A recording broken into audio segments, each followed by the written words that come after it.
So to get the legalities out of the way, it is illegal if you're under 21 to make this or consume this. So this video is not for you. I'm not your daddy. Every Father's Day that goes by and I don't get a card or a phone call, I'm happy. If I am your daddy, your mama was a thought. Show you probably the cheapest, best tasting alcohol I know how to make, which is cider. So we got this cider from Costco. Two of them was like 8 something on sale, but I looked on their website and it was like 9 something. So we figured out it's like under 24 bucks for 5 of them. And then you're gonna need a pound of brown sugar. And then the yeast I got, SafCider AB-1, is like 4 bucks. And so total cost is roughly $30.50, okay? And you get 5 gallons, so it's a pretty good deal. So we're gonna, I wouldn't call it brewing, we're gonna mix this up and show you the process. And we're gonna have some good alcohol.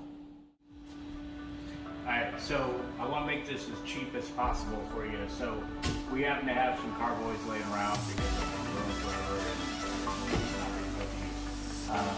these cost a lot, they're glass. To be quite honest, I don't recommend these anymore. But you can get buckets like this one. This one with lid with a faucet was like 13 bucks.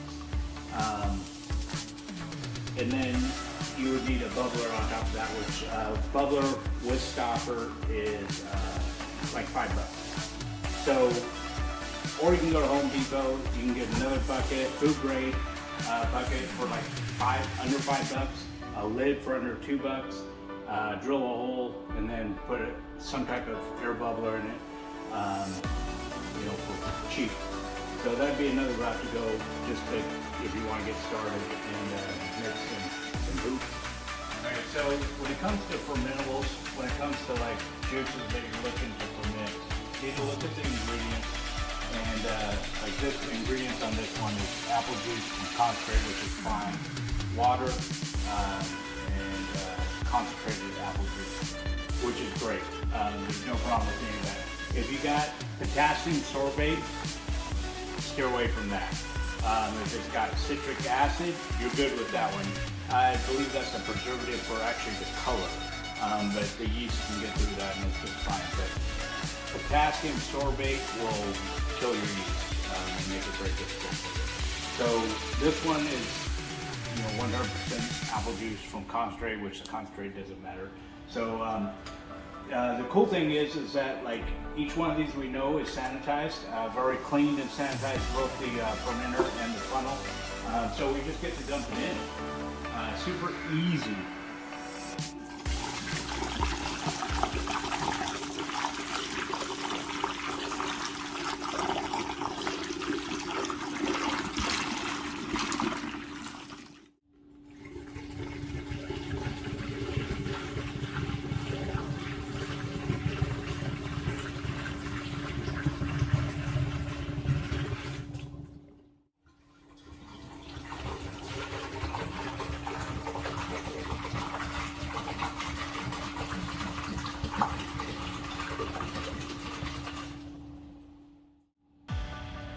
Alright, so for this recipe we're doing 5 gallons of the apple juice and then 1 pound of brown sugar.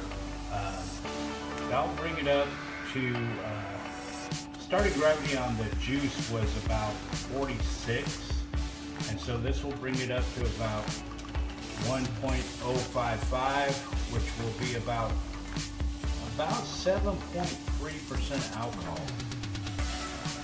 So the juice is a little bit less, quite honestly, than the last one I got, which was 1.056.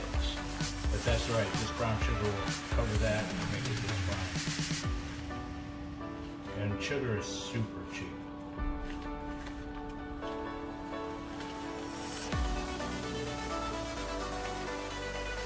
Pectic enzyme in there to a little clarity. This usually turns out pretty clear anyway, but throw that in there. Make sure you don't get a little pectin and yeast.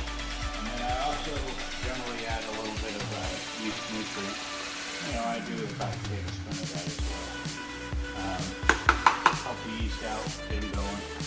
This yeast is super strong though, and they'll get dry.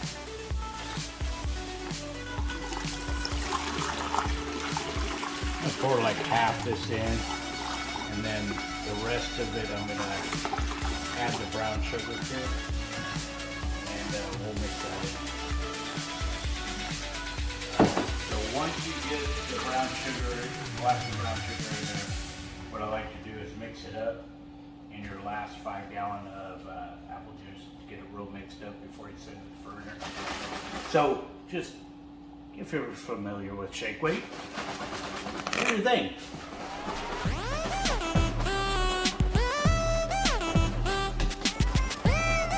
Shake it, shake it, shake it. Shake it, shake it, shake it. Shake it, shake it, shake it. Just a little bit more. A little bit more. And put it in there and actually we're done. Shake, shake, shake it.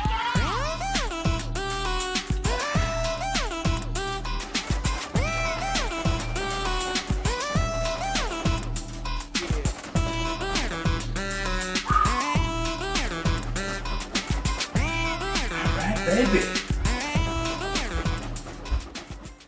This stuff is super durable. It's 50 to 86 degrees.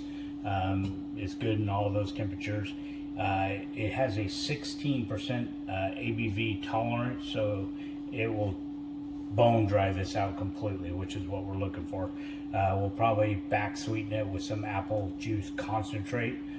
Generally, if I want a sweet cider, I'll go 3/4 of a apple juice concentrate when I keg it, and that makes it a little sweeter. Otherwise, it's bone dry, which this is going to be. It's going to be awesome. So we're going to put the whole packet in here and let it do its thing.